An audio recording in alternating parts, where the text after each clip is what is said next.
السلام علیکم جی، آج ہم آپ کے ساتھ ایک اور ویڈیو لے کر پیش ہوئے ہیں بی ایس اردو کے حوالے سے ریڈیو ڈرامہ تکنیک اور فن۔ تو شروع کرتے ہیں۔ اسٹیج ڈرامے کے زوال کے بعد ریڈیو کی ایجاد کے ساتھ ہی ڈرامہ ریڈیو کے طلسماتی دروازے پر دستک دینے لگا۔ اگرچہ چند بنیادی اور اہم تبدیلیاں ہوئیں، مگر ان کے ساتھ ریڈیو ڈرامے نے مقبولیت بھی حاصل کی۔ بقول ڈاکٹر رشید احمد غوریچہ، حقیقت تو یہ ہے کہ جس طرح ڈرامہ اسٹیج سے معدوم ہو گیا تھا، اگر ریڈیو اسے اپنے دامن میں نہ سمیٹتا تو شاید آج اردو ڈرامے کا کہیں نام و نشان بھی نہ ملتا۔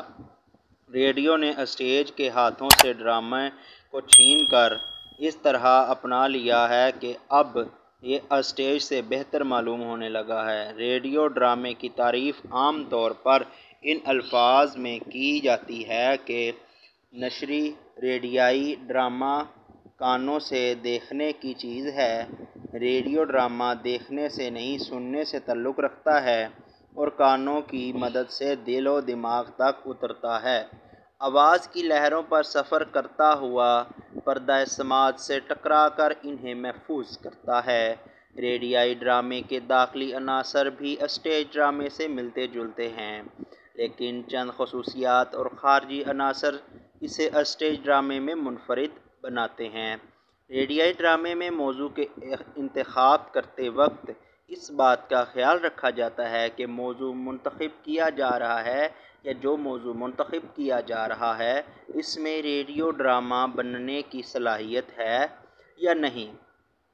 اس سلسلے میں ڈاکٹر رشید احمد غوریچہ کہتے ہیں، ریڈیو فنکار کو دیکھنا چاہیے، ریڈیو ہے نا، وہ فنکار کو دیکھنا چاہیے کہ جو کہانی، جو ریڈیو کے اوپر جو بندہ کام کر رہا ہے اسے کہتے ہیں ریڈیو فنکار۔ تو اس کو اس بات کا خیال رکھنا چاہیے کہ جو کہانی وہ جن واقعات کے سہارے پیش کرتا ہے اسے بغیر اسٹیج کے ایک آن دیکھی دنیا میں محض آواز کے سہارے اس طرح پیش کیا جا سکتا ہے کہ نہ تو اس میں دلچسپی کی کمی محسوس ہو اور نہ غیر ضروری وقفے اور خلا پیدا ہوں، غیر ضروری وقفے بھی نہ ہوں اور خلا بھی نہ ہوں، ایک تسلسل کے ساتھ وہ جو ڈرامہ ہے وہ کہانی چلتی رہے۔ جہاں واقعات میں کسی بھی قسم کی پیچیدگی اور الجھا لاؤ ڈرامے کو بے تاثر بنا سکتے ہیں، وہیں ڈرامے کے آغاز ہی میں داروں کے تصادم، جو مینکر ہوتے ہیں ان کے جو تصادم ہوتے ہیں اور تضباط کا مؤثر طریقے سے ظاہر کر دیا جانا معنوی اور عملی اعتبار سے سامعین کو توجہ اسیر کرنے کے لیے کارگر ثابت ہوتا ہے۔ پلاٹ کے سلسلے میں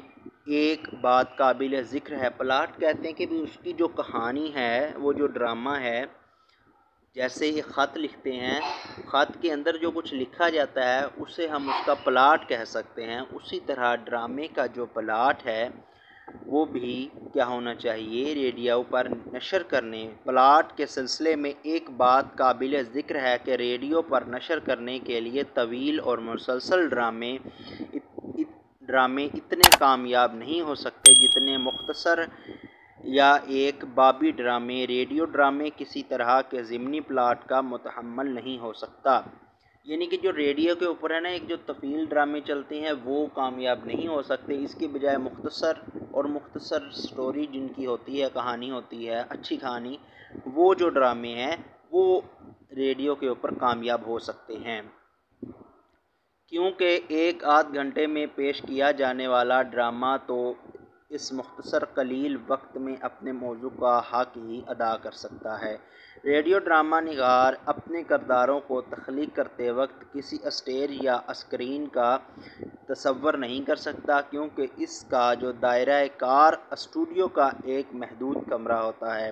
اور اسے آوازوں کے خیل سے ہی سامعین کے پردہ تحلیل پر ایک جہاں آباد کرنا ہوتا ہے، یعنی کہ اس کو اپنی آوازوں کے ذریعے ہی اس ڈرامے کو بنانا ہوتا ہے، اور جو اس کے سننے والے ہیں ان کو پسند کروانا ہوتا ہے، ان کی خواہش کو پوری کرنا ہوتا ہے۔ ریڈیائی ڈرامے میں آواز مرکزی شے ہے اور کوئی بھی حرکت یا عمل دکھانے کے لیے صوتی اثرات کام لینا پڑتا ہے، یعنی جو صوتی اثرات ہوتے ہیں نا، صوتی کہتے ہیں سننے والے جو اثرات ہوتے ہیں، سننے کی جو صلاحیتیں ہوتی ہیں ان سے کام لینا پڑتا ہے، کیونکہ اسٹیج اور ٹی وی ڈرامے میں ہیروئن اور جو ہیرو ہے جیسا بھی ہو سامنے آ جاتا ہے، یعنی کہ جیسا بھی ہوگا ہیرو یا ہیروئن وہ اچھا لگے گا جو سامنے آ جاتا ہے۔ لیکن ریڈیو ڈرامے میں ہیروئن کو خوبصورت بنانے کے لیے اس کی آواز کا خوبصورت ہونا بہت ضروری ہے، کیونکہ ریڈیو میں صرف آواز ہے، اس کے لیے جس کی آواز پیاری ہوگی اس کو یعنی کہ وہ ڈرامے کو پسند کیا جائے گا۔ اصغر بٹ واضح الفاظ میں ریڈیو ڈرامے کے اس فرق کو بیان کرتے ہیں۔ ریڈیو ڈرامے میں آواز محض تصویر ہی نہیں ایک کردار ہوتی ہے، جو ریڈیو ڈرامے ہوتے ہیں اس میں جو کردار ہوتے ہیں وہ ایک آواز ہوتی ہے، نہ کہ تصویر، یعنی کہ جو اسٹیج ڈرامے ہوتے ہیں یا ٹی وی فلمز ہوتی ہیں، اسکرین فلمز ہوتی ہیں، ان میں تو جو کردار ہوتے ہیں وہ سامنے تصویری شکل میں نظر آ رہے ہوتے ہیں، لیکن ان ڈراموں میں جو کہ کردار ہوتے ہیں وہ ان کی آواز ہوتی ہے،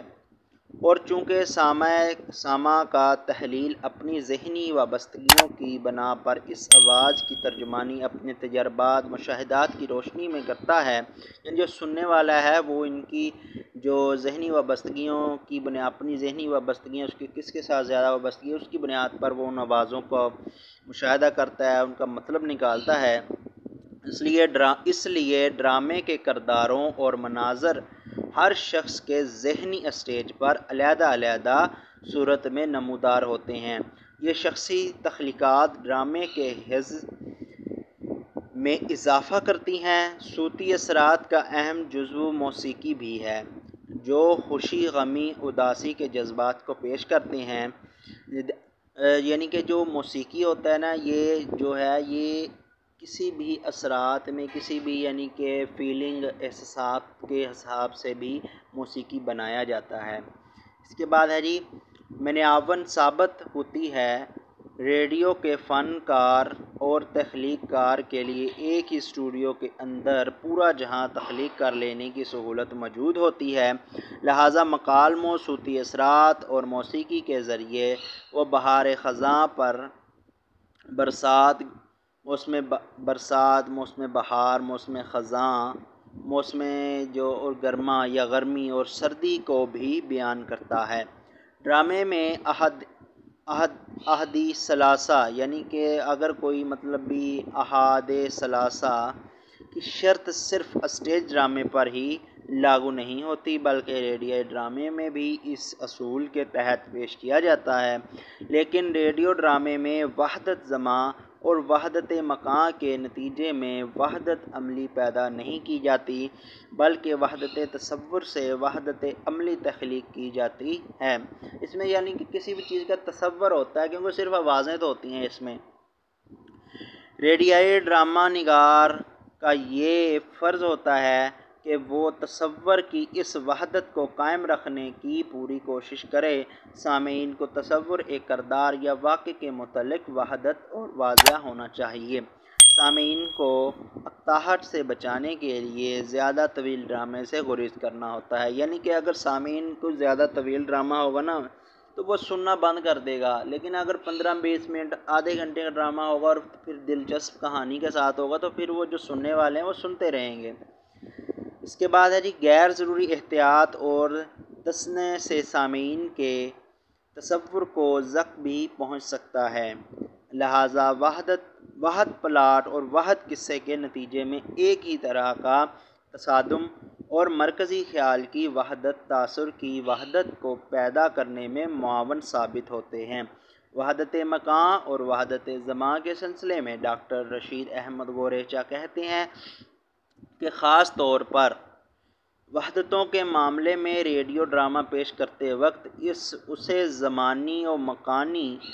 حد بندیوں کا خیال نہیں رکھنا پڑتا۔ وہ ڈرامے یعنی کہ اس اس کو یہ ڈرامے میں یعنی جو زمانہ ہے، اگر وہ کوئی اس دور میں 1947 کا زمانہ دکھانا چاہ رہا ہے، اگر وہ تصویری ہوگا تو اس کو اس حساب سے وہ جو اس وقت کے جو مکانات تھے، ماحول تھا، وہ بنانا پڑتا ہے، یا پھر اس کو کیا کرنا پڑتا ہے جی، اس حساب سے حد بندیاں بنانی پڑتی ہیں، مکان اس طرح کے بنانے پڑتے ہیں۔ لیکن جو یہ ریڈیو ڈرامہ ہوتے ہیں، ان میں اس کو یہ کام نہیں کرنا پڑتا، اس نے صرف اپنی آواز کے ذریعے ہی وہ زمانہ ثابت کرنا ہوتا ہے۔ وہ ڈرامے کی ابتدا کرنے کے بعد اسے لامحدود کائنات کے گوشے گوشے اور زمانے کے مختلف ادوار کی آغوش میں اچھالتا پھرتا ہے، چونکہ اسے معلوم ہے کہ صوتی اثرات کے کمرے میں اس کی آزاد پرواز کے سارے سامان جمع ہیں، اس لیے تحلیل کی آزاد روی اسے وسیع فضا میں مہیا کرتی ہے اور اونچی ہواؤں میں اڑتا پھرتا ہے۔ ریڈیائی ڈرامے کو لکھنے اور پیشکش کے حوالے سے یک بابی ڈرامے، دو بابی ڈرامے، فیچر ڈرامے، سیریل اور سیریز ڈرامے میں تقسیم کیا جاتا ہے، لیکن سب سے زیادہ مقبول یک بابی ڈرامے ہے، اور بعض اوقات یک بابی ڈرامے کو ریڈیائی ڈرامے کے ساتھ لازم الملزوم قرار دے دیا جاتا ہے، جو کہ غلط خیال ہے۔ امید ہے کہ آپ کو اس لیکچر کی سمجھ آ گئی ہوگی، اور میں نے آپ کو مکمل کوشش کی ہے